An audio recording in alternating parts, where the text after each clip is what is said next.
This is a Windows Phone 7 game review of 3D Brick Breaker Revolution, which is an Xbox Live title and available in the marketplace for $2.99.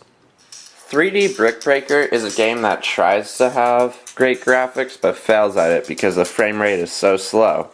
And the controls in the game are terrible, which makes the gameplay really tough. You can control the game in two ways, with the accelerometer here, or just with your touch. But if you play it with just your fingers here, and then you collect a power-up, like you have this power-up, you can't click the power-up. You have to actually let go, and then click it, and then control it again. So that's a big problem.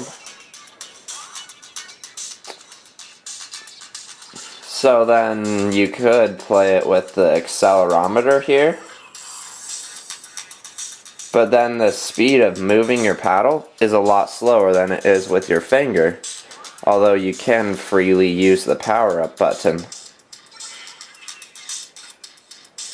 And then when you click to release the ball from your paddle, like when you have the magnet power-up, it randomly jumps around. Like that. Otherwise, the gameplay is actually really fun thanks to all of the power-ups that it has and the negative power-ups too. So you have to look out for all those. If the visuals weren't so pixelated and also such a bad frame rate, this game would be absolutely perfect. And if the controls were better so that you could use the accelerometer but still move your paddle around fast enough, or use the touch controls but be able to shoot your missiles, that'd be great. This is an example of one of the negative power-ups here. Those are definitely really interesting. And so this is the main story mode here. There's 99 levels. And the one thing that's really great about this game is the lasting value, because this mode will last you about 2.5 hours. And so you have continues here. You can have up to 5 continues to get through those 99 levels in the main mode there. There's also Revolution mode, which is pretty neat.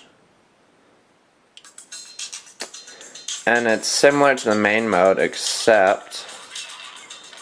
Whoa. See, sometimes with the visuals, you kind of lose your ball up there, and you're not sure what's happening. But in this Revolution mode, you have to hit the key over here, and then it unlocks the next level, and you send it through there.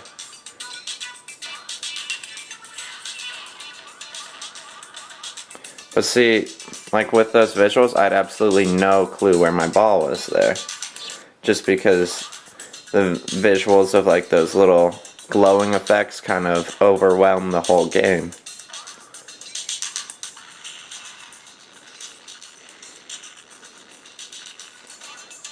And there's also a time attack mode here, which you have to unlock by getting at least 3 achievements in the other modes.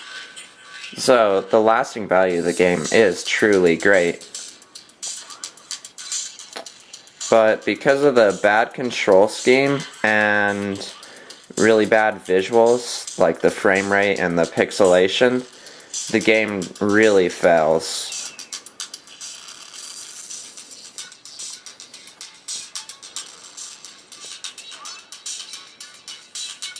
And sometimes the ball glitches, like when I hit it with the side of the paddle there, it actually randomly went to the left instead of going to the right. So if the developers released a version of this game that was actually made for Windows Phone 7 instead of crappily ported over, then this could be really great. But the way it is right now, I cannot recommend it at all. However, if you think you'll like this game, you can pick it up in the marketplace for $2.99.